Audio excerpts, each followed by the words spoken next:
দর্শক, ব্যাংক খাতের সার্বিক বিষয়ে আমাদের সাথে আলোচনার জন্য আমাদের স্টুডিওতে এই মুহূর্তে আছেন রাষ্ট্রীয় মালিকানাধীন অগ্রণী ব্যাংকের চেয়ারম্যান সৈয়দ আবু নাসের বখতিয়ার আহমেদ। জনাব আবু নাসের, আপনাকে স্বাগত জানাচ্ছি আমাদের বিজনেস 24-এর এই আয়োজনে। আপনি নিশ্চয়ই প্রতিবেদনটিতে দেখছিলেন যে ব্যাংক একীভূতকরণ বিষয়ে কিন্তু নানা ধরনের আলোচনা হচ্ছে, সমালোচনা হচ্ছে। আবার অনেক ব্যাংক কিন্তু সেই একীভূতকরণ তাদের যাওয়ার জন্য, একীভূত হওয়ার জন্য তাদের যে শর্তগুলো রয়েছে সেগুলো পরিপালন করতে চাচ্ছে না, তারা একীভূত হতে চাচ্ছে না। এই যে একীভূতকরণের যে প্রক্রিয়া, সেখানে আমরা দেখলাম যে নানা ধরনের মত কিন্তু চলমান রয়েছে। এই একীভূতকরণ হওয়ার আলোচনা শুরু হওয়ার পর থেকে আমরা দেখলাম যে গ্রাহকদের এক ধরনের আস্থাহীনতা কিন্তু দেখা দিয়েছে। মানুষজন আসলে ব্যাংকগুলোতে টাকা রাখতে চাচ্ছে না। বিষয়টিকে আপনি আসলে কিভাবে মূল্যায়ন করবেন?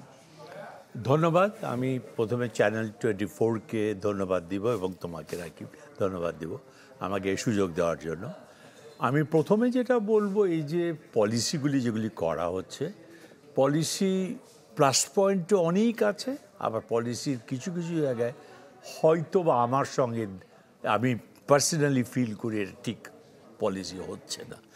একটা জিনিস, অ্যাকুইজিশন মার্জার যখন প্রথম প্রস্তাব আসলো, সেইটা কিন্তু ভালো প্রস্তাব ছিল। দুনিয়ার সব জায়গায় কিন্তু অ্যাকুইজিশন এবং মার্জারের ব্যবস্থা আছে, কিন্তু সেখানে আমি তখনও বলেছিলাম যে অ্যাকুইজিশন মার্জার করতে গেলে প্রথমে দুইটা বোর্ডের সঙ্গে বসতে হবে, যে ব্যাংকের সঙ্গে যার সঙ্গে অ্যাকুইজিশন হচ্ছে বা মার্জার হচ্ছে, বোর্ড বা স্টেক হোল্ডারদের সঙ্গে বসতে হবে। তারপরে তাদের বুঝাতে হবে যে কোথায় কে কতটুকু ক্যাপিটাল ইনজেক্ট করছে, সেটার ব্যাপারে ক্লিয়ার কাট আইডিয়া থাকতে হবে। এমপ্লয়িজের ব্যাপারেও তাদের কোথায় কি করণীয় আছে, কোথায় গোল্ডেন হ্যান্ডশেক দিলে সেটার ব্যাপারে কতদিনে, বা এগুলি ব্যাপারে সব দিক নির্দেশনা না দিলে, না হওয়া পর্যন্ত এই ডিক্লারেশনগুলি আমি মনে করি পার্সোনালি, আমার পার্সোনাল ঠিক ডিসিশন না। কারণ প্রথমে দিয়ে একটা সবার মধ্যে একটা অস্থিরতা বিরাজ করতেছে যে কী হবে, তার টাকা তো ব্যাংকে রেখেছে, কী হবে। নন ব্যাংকগুলো কিন্তু অবস্থা আরও খারাপ। নন ব্যাংকের প্রায় 34 non banks are operating, 25-30% of this not paying any money to the depositors. অথচ এই নন ব্যাংকগুলোকে আসলেই কিন্তু যারা স্মল সেভার, তুমি বা আমি, যারা স্মল ফিক্সড ইনকাম গ্রুপ, চাকরিজীবী, তাদের সঞ্চয় কিন্তু এই নন ব্যাংকে রাখা আছে। কেননা এই নন ব্যাংক 1% বা 2% রেট উপরে দিচ্ছে। যেখানে ব্যাংকগুলা 10-11 দিত, সেখানে নন ব্যাংক হয়তো 11-12 বা 13 দিয়েছে কিছু কিছু ক্ষেত্রে। সেই জন্যই রাখা হতো। কিন্তু হঠাৎ করে যখন বলা হচ্ছে যেগুলি অবসায়নে যাবে, অবসায়ন আমি একদম পছন্দ করি না, এটা আমার পার্সোনাল ওপিনিয়ন। সরকার যে ডিসিশন নেবে সেটাকে সাধুবাদ করতে দিতেই হবে, কিন্তু অবসায়ন হয়ে যেতে পারে বাইরে। একমাত্র আমেরিকা এটা আছে প্রচলন, ব্যাংক যেমন লাইসেন্স পাচ্ছে ওরকম অবসায়ন হয়। এখানে কিন্তু যে কোনো ইনস্টিটিউশন লাইসেন্স পায় প্রথম রেগুলেটরি অথরিটি, বাংলাদেশ ব্যাংকের ক্লিয়ারেন্স লাগছে, তারপরে সিকিউরিটিজ এক্সচেঞ্জ কমিশনের ক্লিয়ারেন্স লাগে, তার share Dhaka stock exchange, Chittagong stock এক্সচেঞ্জে বেচা কেনা, মানে শেয়ারগুলি বেচা কেনা হচ্ছে। তো এই যে registered joint register company and ফার্মসের কমপ্লিট করার পরই সে লাইসেন্স প্রাপ্ত হয় এবং তার কাজ করার অধিকার থাকে। তো এগুলিকে হঠাৎ করে যদি বন্ধ করে দেয়, অথচ আরেকটা জিনিস আমি হাইলাইট করতে চাইব, যেগুলি এই গত 15 বছরে বাংলাদেশ ব্যাংক থেকে কিন্তু রেগুলার বেসিসে একজন, মানে তাকে এবার সুপারভাইজার হিসাবে রাখা হয়েছিল এগুলিকে দেখাশোনা করার জন্য। সুপারভাইজার বলো বা ইন্সপেক্টর বলো, যারা ওখানে অবজারভার হিসাবে থাকে বোর্ডের মিটিংয়ে, শুধু তাদের দায়িত্ব কী ছিল? তারা তো কোনো দায়িত্বর ব্যাপারে তাদের কি অবহেলা ছিল না, সেটাও তো দেখতে হবে। খালি বোর্ডকে আমরা বলছি, বোর্ড অফকোর্স পলিটিক্যাল বোর্ড ছিল, ম্যানেজমেন্ট এটার সঙ্গে জড়িত ছিল, যার জন্য এই অধঃপতন বা এই অবনমন হয়েছে, যেটা নিচে নেমে গেছে এত ব্যাংকিং খাত। কিন্তু এইগুলির উপায় কী, উপায়গুলি চিন্তা করতে হবে, এবং এইগুলির ব্যাপারে যাই প্ল্যান থাকুক, যে কোনো সরকার আসবে, আস্তে ধীরে আলাপ আলোচনা করে চিন্তাধারা, খালি পলিসি দিয়ে দিলাম আর ইমপ্লিমেন্ট করাটা কিন্তু খুব ডিফিকাল্ট। যে কোনো policy, to give policy is easy. যে কোনো মানুষ এসে ভালো থিওরিটিশিয়ান হলে সে কিন্তু পলিসি দেবে, কিন্তু ইমপ্লিমেন্টেশন স্টেজটা খুবই ডিফিকাল্ট। আপনি বলছিলেন যে আবু নাসের ইমপ্লিমেন্টেশনের কথা, একীভূতকরণ হয়ে গেলেই যে সাধারণ গ্রাহকদের আস্থা ফিরবে, এটার কি কোনো নিশ্চয়তা আছে কিনা? আপনার দীর্ঘ অভিজ্ঞতাকে যদি বলেন। না, একীভূত করলে আমি প্রথমেই বলবো যে ব্যাংকগুলোর যে অবস্থা, কেউ শুনতেছি যে সরকারি ব্যাংকে আমি জানি 80% ক্লাসিফিকেশন আছে, 70% ক্লাসিফিকেশন আছে, 50% ক্লাসিফিকেশন। প্রাইভেট ব্যাংকগুলোতে প্রায় 50% ক্লাসিফিকেশন আছে, যেগুলো একীভূত করার কথা বলে। কোশ্চেন আসবে সে টাকাগুলি কেউ ক্যাপিটাল ইনজেক্ট করতেছে নাকি। যদি ক্যাপিটাল ইনজেকশন না হয় তাহলে তো যেমন ছিল ওই রকমই থেকে যাবে, কোনো রকম উন্নতি আমি তো ফোর্সি করতে পারছি না। হ্যাঁ, আস্থা ফেরানোর জন্য দরকার প্রথমে কাস্টমারের আস্থা। সেটা কিন্তু আরেকটা জিনিস, একীভূত করলেই যে আস্থা হয়ে যাবে, নো, ওইটাকে ব্যাংকটাকে হয়তো বাঁচানোর একটা উপায়। আস্থা ফেরানোর জন্য টাইমলি কাস্টমারের যাতে যে ডিপোজিট তার পেমেন্ট যখন করার কথা, তার সে টাকাটা যাতে উইথড্র করতে পারে ঠিকমতো, সেগুলির করতে হবে, না হলে আস্থাটা সহজে ফেরার কথা না। আমরা জানি যে, শুনতে পাচ্ছি যে প্রায় 30,000 কোটি টাকা দিয়ে একটা তহবিল গঠন করে কার্যক্রমটা শুরু করার একটা প্রচেষ্টা কিন্তু সরকারের পক্ষ থেকে, কেন্দ্রীয় ব্যাংকের পক্ষ থেকে নেওয়ার কথা শোনা যাচ্ছে। কিন্তু আমরা জানি 2 লাখ কোটি টাকার উপর কিন্তু এই ব্যাংকগুলো থেকে সরিয়ে নেওয়া হয়েছে। এই এত অল্প টাকা দিয়ে আসলে কিভাবে কার্যক্রমটা শুরু করা যাবে? পাশাপাশি যারা আসলে একীভূত হতে চাচ্ছে না, তাদের যে যৌক্তিকতাগুলো, সেগুলোকে আপনি আসলে কিভাবে মূল্যায়ন করবেন? না, এখানে আমি দেখেছি আজকের পেপারই এসেছে, এক্সিম ব্যাংক এটার থেকে বাইরে থাকতে চাচ্ছে। এক্সিম ব্যাংকের ব্যাপারে তাদের ক্লাসিফাইড রিপেমেন্টের ব্যাপারে ব্যাংকারদের সঙ্গে এক্সিম ব্যাংকের চেয়ারম্যানেরও একটা নিউজ আজকে দেখেছি আমি সকালে। সেটা হলো যে জেল গেটে তার যেগুলি আনএনকাম্বার্ড প্রপার্টি আছে, যেগুলি কোনো জায়গায় মর্টগেজ করা নেই, সেগুলি সেল করার অথরিটি উনি দিয়েছেন। কিন্তু সেল করে কতটুকু করবে না করবে, সেই টাকাটা কাস্টমারের কাছে কিভাবে কত দিনে যাবে, এগুলি কোশ্চেন, কিন্তু বড় বড় কোশ্চেন, বিগ কোশ্চেন মার্ক। আমার কথা হলো কাস্টমার যতক্ষণ না তার টাকা, এটা তো কাস্টমার টাকাটা রেখেছে, we are the custodian, bank হলো custodian of the bank, depositors money. সেই টাকাটা সে যদি ঠিক মতো না পায়, আমি জানি আমার বন্ধু বান্ধবদের মধ্যে অনেকে হসপিটালে পড়ে আছে, মরণাপন্ন অবস্থা, আইসিইউতে আছে, কিন্তু পেমেন্ট করতে পারছে না, টাকা দিতে পারে নাই। তার টাকা ডিপোজিট আছে ব্যাংকে, নন ব্যাংকে, কিন্তু টাকা উঠাতে পারতেছে না। It's very very unfortunate. এগুলি কিন্তু দেখার বিষয়।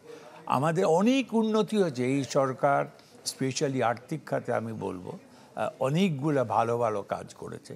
যেমন আমাদের ইনফ্লেশন রেট ডাবল ডিজিটস থেকে সিঙ্গেল ডিজিটস, ইটস অ্যারাউন্ড 7%। তারপরে আমাদের ডলার ওপেন মার্কেটে দিই, এটাও হ্যাঁ একটা জাম্প পাওয়াতে 85 থেকে 125, এটাতে হয়তো বা যারা এক্সপোর্টার দে আর বেনিফিটেড, যারা remitter they are very happy, কিন্তু যারা ইম্পোর্টার তারা ভুক্তভোগী। কারণ একটা ডলার সে বুক করেছে, এলসি করেছে 85-এ, হঠাৎ করে হয়তো পেমেন্ট দিতে হচ্ছে 120 বা 125, এইটা তার জন্য একটা বিরাট ধাক্কা। এইটাও একটু আস্তে ধীরে করলে বোধহয় বেটার হতো, জানি না, এটা সরকার করেছে, বাট আমি এটা ইতিবাচক মনে করি, এটার জন্য সরকারকে ধন্যবাদ দেব। জনাব আবু নাসের, আপনি আমাদের সাথে থাকুন, নিযুক্ত হয়েছে। দর্শক, এই পর্যায়ে আমরা আবারও ব্যাক করতে চাই আমাদের যিনি অতিথি রয়েছেন, অর্থাৎ অগ্রণী ব্যাংকের চেয়ারম্যান, রাষ্ট্রীয় মালিকানাধীন ব্যাংক, সৈয়দ আবু নাসের বখতিয়ার আহমেদের কাছে। আমরা দেখেছি যে পুঁজিবাজারের বিভিন্ন লেনদেনের হিসেব নিকেশ, সেখানে আমরা লক্ষ্য করেছি যে একীভূত হওয়া যে 5 ব্যাংক, সেগুলোর যে লেনদেনের পরিমাণ বা তাদের শেয়ারের যে অবস্থা, একেবারে নেতিবাচক অবস্থা, মানুষ সেখানে খুব একটা আস্থা রাখতে পারছেন না। আপনার কি মনে হয় দীর্ঘ অভিজ্ঞতা থেকে এই যে লেনদেনের পরিমাণগুলো, সেগুলো সামনের দিনে পজিটিভ ভাইবে ফিরবে কিনা? এটাও খুব সুন্দর একটা প্রশ্ন রেখেছেন আপনি। আমি প্রথমে বলবো যে পুঁজিবাজার নিয়ে কিন্তু মানুষের অনেক আস্থাহীনতার পরিচয় আমরা পেয়েছি। যদি 1995 সাল দেখি, পুঁজিবাজারে সে সময় একটা ধস নেমেছিল, রিচ বিকেম রিচার, পুয়ার বিকেম পুয়ারার। যারা ইনভেস্ট করেছে অনেকে কিন্তু হাত পুড়িয়েছে সেই সময়। তারপরে সেকেন্ড টাইম আবারও দেখলাম আমি 2008-09-এর দিকে, সেই সময় আবার আরেকটা ধাক্কা খেলো 2012 সালে। সেখানেও কিন্তু পুঁজিবাজারে এই যেটা বলা হচ্ছে যে ইন্ডেক্স কিন্তু 6000 প্লাস 7,000-এর কাছাকাছি পৌঁছে গেছে। এখন কিন্তু বিলো দ্যাট 5,000, 5,500-এর মধ্যে আমি যা দেখলাম। I lost my confidence on market. সত্যি কথা বলতে কি, আমি এই জন্য বলছি, আমি বাইরের থেকে এসে whatever were my savings আমি কিন্তু সব ওখানে রেখেছিলাম শেয়ার মার্কেটে, ব্যাংকে শেয়ার কিনেছিলাম। কিন্তু পরে দেখা গেল যে সব I have lost everything unfortunately. আমার মতন শিক্ষিত মানুষ যদি একটা বিরাট লস ইনকার করে, তাই চিন্তা করে সাধারণ পাবলিক কোথায় যাবে। সাধারণ পাবলিক কিন্তু লস করেছে because of the syndication, because of the rich becoming richer. আমি নিজের চোখে দেখেছি এটা। তো এটা একটা বিরাট ধাক্কা। এখনও যে কনফিডেন্স আছে আমার ঠিক ওই রকম মনে হয় না যে এটাতে ভালো কিছু হবে। এই যে 5টা ব্যাংকের শেয়ার, এটা তো because of the there performance. যে কোনো জায়গায় পারফরমেন্স খারাপ হলে শেয়ার মার্কেটে এটার এফেক্ট হবেই হবে। তারা ডিভিডেন্ড দিতে পারছে না, তাদের নেট অ্যাসেট ভ্যালু কমে গেছে, আর্নিং পার শেয়ার কমে গেছে। তা ন্যাচুরালি 5টা ব্যাংক ইমিডিয়েটলি যে ভালো করবে খুব ডিফিকাল্ট। জানি না ভবিষ্যতে কী হবে, তবে আমি আশা রাখবো যে ভবিষ্যৎ যাতে ভালো হয়, যারা এখানে ইনভেস্ট করবে তারা যাতে তাদের প্রোটেকশনটা পায়। নন ব্যাংকিং যে আর্থিক প্রতিষ্ঠানগুলো রয়েছে, 9টি প্রতিষ্ঠানকে সরকার অবসানের কথা বলছে কেন্দ্রীয় ব্যাংকের মাধ্যমে। এখানে তো সাধারণ মানুষের অনেক টাকা পয়সা রয়েছে, সেই টাকা পয়সাগুলো তারা যদি প্রতিষ্ঠানগুলো বন্ধ হয়ে যায় পাবে, এটার কেমন নিশ্চয়তা আছে কিনা, কি মনে করছেন আপনি? মানুষ তো আশা করবে যে তার টাকা পুরো হার্ড আর্ন মানি সব ফেরত পাবে, এটা কিন্তু সবার আশা থাকবে। কিন্তু যেভাবে করা হয়েছে, প্রথমেই বলে দেওয়ার অবসায়ন হয়ে যাবে। অবসায়ন বলার সাথে সাথে দেখেছি আমি রান হয়েছে ওই কটা আর্থিক প্রতিষ্ঠানে, পুরাপুরি টাকা উঠায় নেওয়ার একটা প্রচেষ্টা, কিন্তু শেষ পর্যন্ত তারা দিতে পারছে না। তারা দিচ্ছে 5,000, 10,000 টাকা, হয়তো তার লাখ বা 1 কোটি টাকারও কারো ডিপোজিটে, সে তার টাকা দরকার, তার টাকা উঠাতে চাচ্ছে, পারছে না। ওই যে 5,000, 10,000, 20,000 টাকা পাচ্ছে, এইটা খুবই, আমি বললো, অসহনীয় আমার কাছে মনে হয়। এই জন্য কিন্তু বাড়াবাড়িও হচ্ছে। অনেক কাস্টমার যে বলে যে তোমরা যারা ম্যানেজমেন্ট কী করছো, তোমরা মায়না নিচ্ছ কেন, তোমার বোর্ড কোথায়, এরকম কোশ্চেনও আসছে আমি জানি। তো একটা বিরাট ধাক্কা এই সরকারকে পোহাতে হবে। এগুলি এইভাবে ডিক্লেয়ার না করে ব্যবস্থা নেওয়ার পরে যদি চিন্তা করতো, তাহলে আমার মনে ডিক্লারেশনটা ইজি হতো যে কত দিনে তার টাকাটা দিতে পারবে ডিপোজিটার, 1 বছর না 2 বছর। সেইভাবে চিন্তা করে যদি আসতো, যারা চাকরি করছে তাদের চাকরিটা কী হবে, তারা গোল্ডেন হ্যান্ডশেক পাবে না তাদের চাকরি করতে, এই দুটো জিনিস কিন্তু ইম্পর্টেন্ট, ভেরি ইম্পর্টেন্ট। আমরা দেখেছি যে গেল 1 বছর যে সংস্কারগুলো হয়েছে, বিশেষ করে ব্যাংকিং এবং আর্থিক খাতে সবচেয়ে বেশি সংস্কারের কথা আমরা শুনতে পেয়েছি। তো এই যে ব্যাংকিং খাতে আপনি দীর্ঘদিন ধরে পর্যবেক্ষণ করছেন, আস্থার সংকট সেটি দূর হয়েছে কিনা এবং স্থিতিশীলতা ফেরাতে সরকার কতটা সফল হয়েছে বলে আপনি মনে করছেন? এটা খুবই ভালো একটা প্রশ্ন। আর্থিক খাতে পজিটিভলি আমি বলবো সুশাসন ফিরত এসেছে। আগে যেভাবে আর্থিক খাত পরিচালিত হতো পলিটিক্যাল প্রেশারে, বোর্ডের নির্দেশনায়, সেটা কিন্তু এখন বন্ধ। যেগুলি লুপ হোলস ছিল, ইরেগুলারিটিস ছিল, সেগুলিও আন্ডার কন্ট্রোল, আন্ডার রেস্ট্রিকশন চলে এসেছে। ভালো ভালো পলিসি দিয়েছে বাংলাদেশ ব্যাংক এবং অর্থ মন্ত্রণালয়, সেগুলিও ইমপ্লিমেন্টেশন করা হচ্ছে। বাট আমরা বুঝি যে একটা 15 বছরের যে অধঃপতন, সেই অধঃপতনের রাস্তাটা হয়তো বন্ধ, কিন্তু উন্নতি করতে কিন্তু টাইম লাগবে, এটা সহজে আসবে না, এটার জন্য টাইম দিতে হবে। কাস্টমারের আস্থার কথা বারে বারে বলা হচ্ছে। কাস্টমারের আস্থা হলো তার ডিপোজিট অন টাইম যদি সে ফেরত না পায়, তাহলে তার আস্থা থাকবে না। অনেকে, আমি গ্রামে গেছিলাম, গ্রামে বলছে ব্যাংকের খাতে তার রেখে লাভ কি, নিজেরাই মাটি পুড়ে মাটির মধ্যে নিচে রেখে দিই, হাড়ির ভেতরে যেমন আগে থাকতো। আমার কাছে এরকম গল্প শুনতে হয়েছে। সেই জন্য বলছি আস্থাটা খুবই ইম্পর্টেন্ট। গ্রাহকের আস্থা ফেরত পাওয়ার জন্য আমাদের ডিপোজিটার যারা আছে তাদের সব সেম টাইমে যাতে টাকাটা হবে সেই ব্যবস্থা নিতে হবে। জনাব আবু নাসের, আপনাকে অসংখ্য ধন্যবাদ আমাদের সাথে বিজনেস 24-এর এই আয়োজনে যুক্ত হওয়ার জন্য। নিশ্চয়ই পরবর্তীতে অন্য কোনো সময় আমরা আপনার কাছ থেকে ব্যাংক খাত পুঁজিবাজার নিয়ে আরও ইন ডিটেলস আলোচনা শুনবো।